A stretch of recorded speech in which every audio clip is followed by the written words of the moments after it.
First Chronicles 15. Mambo ya Nyakati wa kwanza 15. Someni mstari wa 13 mpaka 15.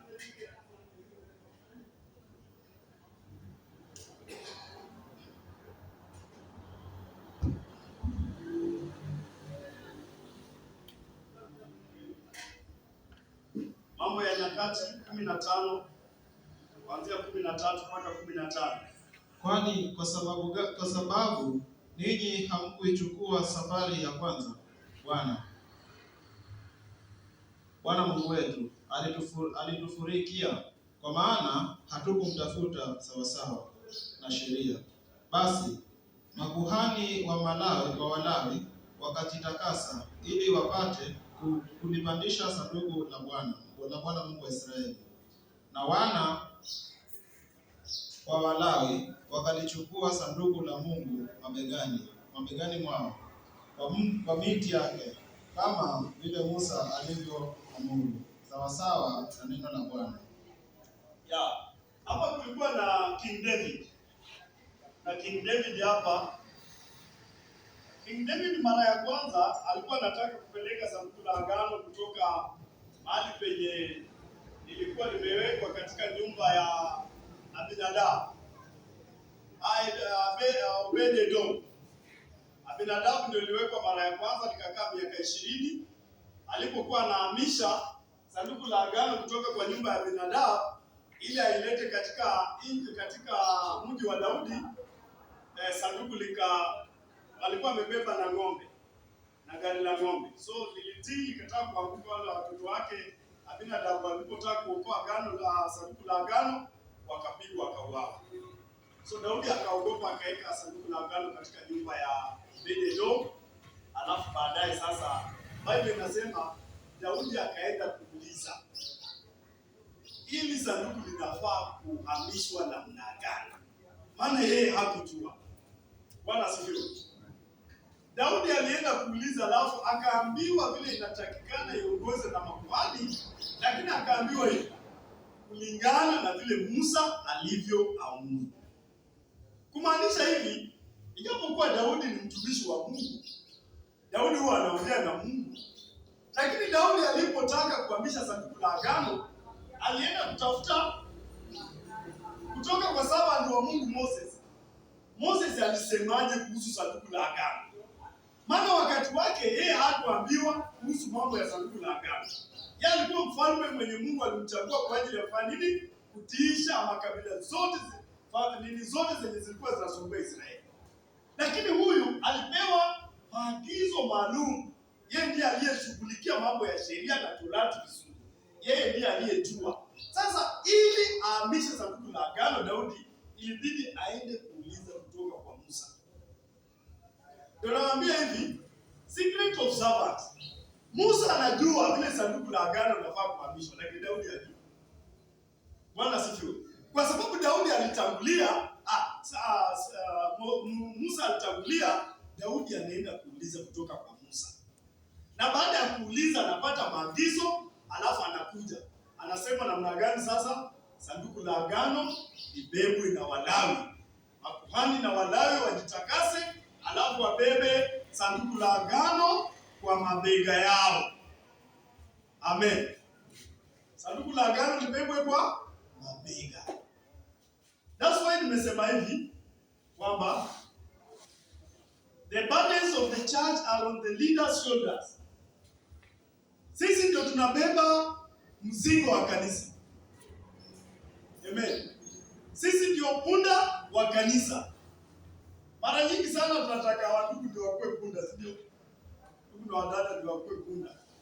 Lakini kweli ni kwamba leaders bear the burden of the church. Maana wao ndio wako na moyo wa mtumishi wa Mungu. Wao ndio wako na moyo wa Mungu. Kwa sababu wao ndio wako na moyo wa Mungu kutoka mtumishi wa Mungu, wao ndio wanabeba mzigo wa kanisa. Tunashirikisha wandugu na wadada, lakini sisi ndio tunaelewa vizuri neno la Mungu na moyo wa Mungu kuhusiana na nini? Kuhusiana na kanisa. Amen. Bwana Yesu asifiwe. Amen. Ili ufaulu Tafadhali, ili ufaulu ni vizuri ujue nini? Ujue kuna siri katika watumishi wa Mungu.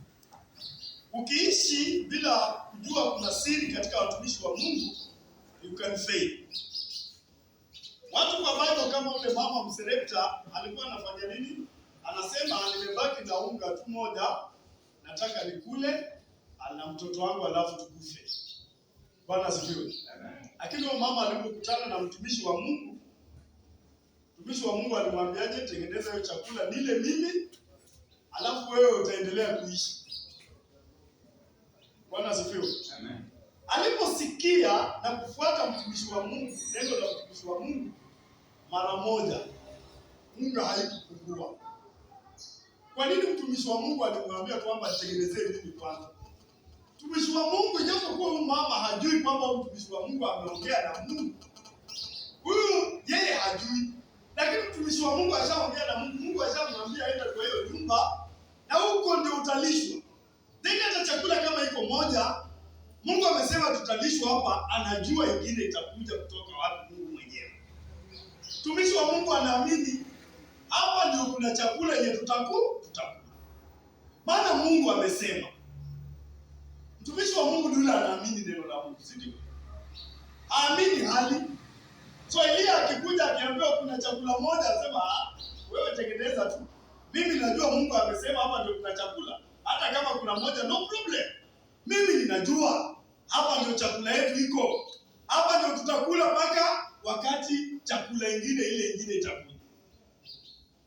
So mtumishi wa Mungu ndiye ana siri ya Mungu. Elia ana siri, huyu mama ajui.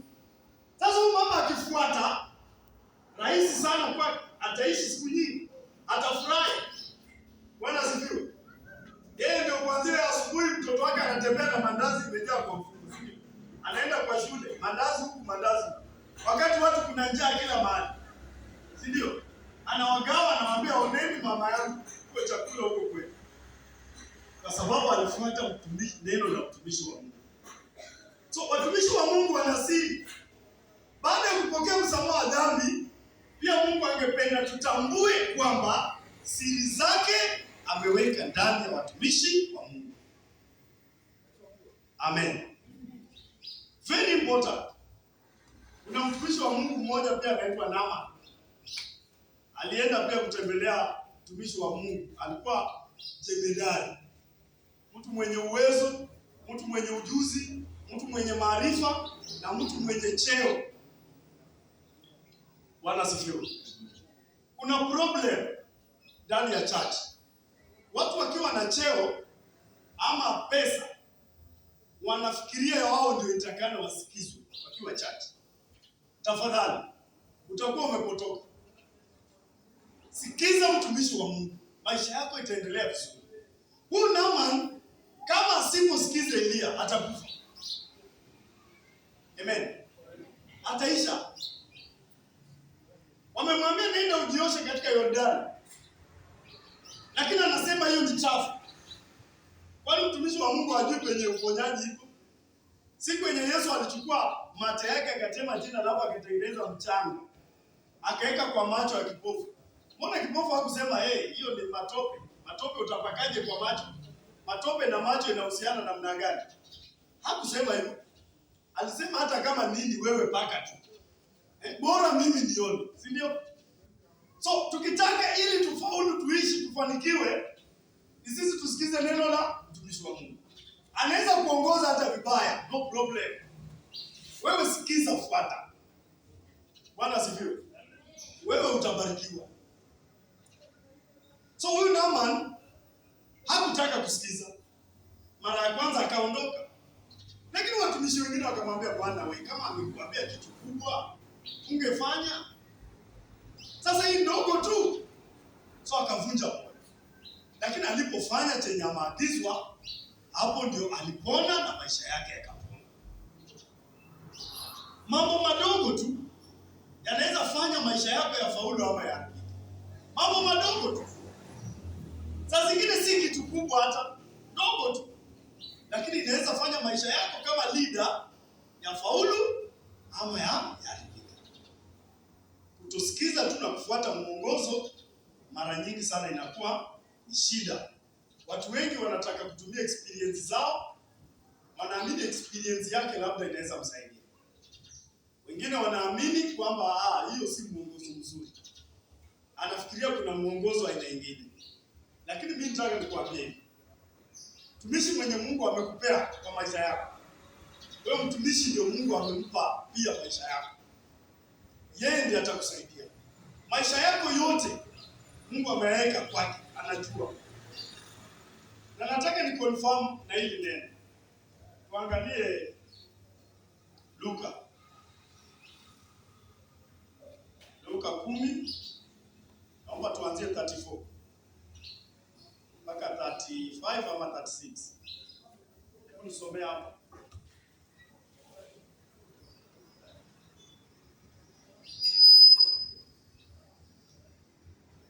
Luka mlango wa 10 mstari wa 34. Nasema, akakaribia akamfunga jeraha zake, akazitia mafuta na divai, akampandisha juu ya mnyama wake, akampeleka mpaka nyumba ya wageni, akamtunza. Hata siku ya pili akatoa dinari 2, akampa mwenye nyumba ya wageni, akisema, mtunze huyu, na chochote utakachogharimiwa zaidi, mimi nitakaporudi nitakulipa. Bwana Yesu asifiwe. Amen. Sema Msamaria ni Yesu Kristo. Ndio Msamaria. Chumba cha wageni tuseme ni church. Alafu innkeeper tuseme ni servant of God.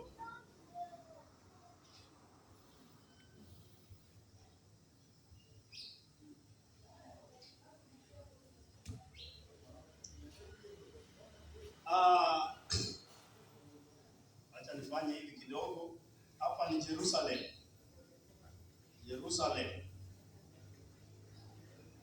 Hapa penye jamaa maanguka, hapa ni ugini. Nyumba ya wageni. Alafu hapa ni Jericho.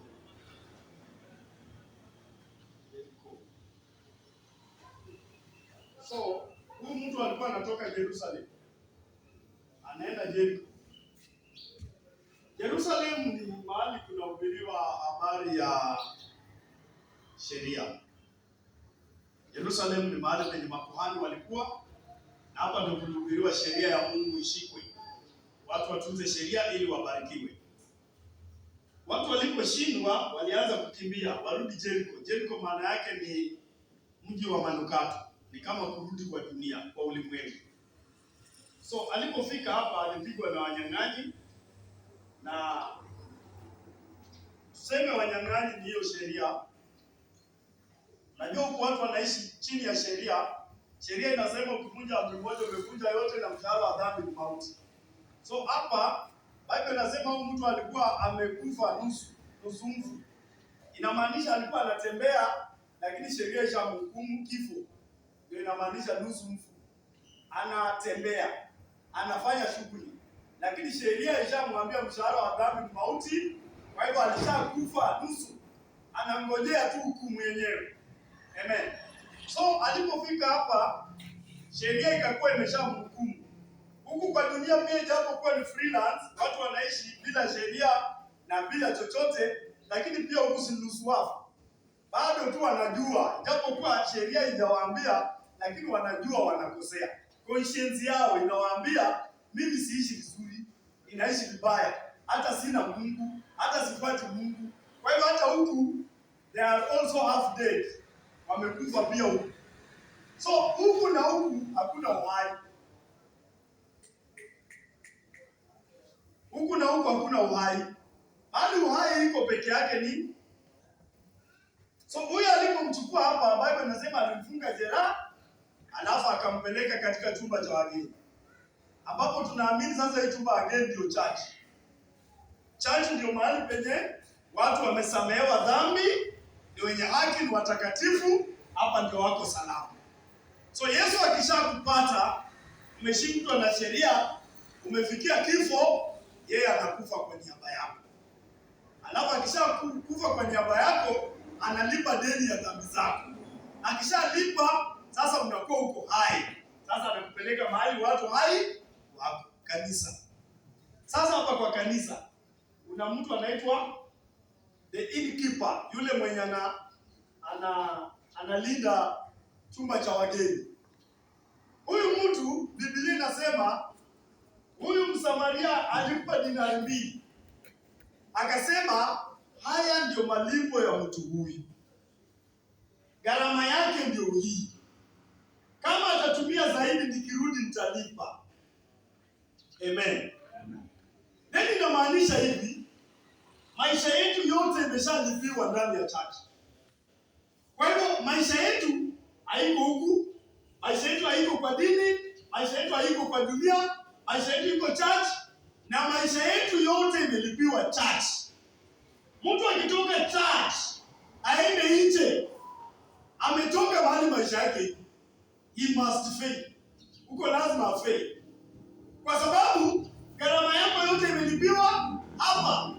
Mambo yako iko hapa. Mambo yako yote iko na mtumishi wa Mungu. Ukikuja karibu naye, ukiishi karibu naye,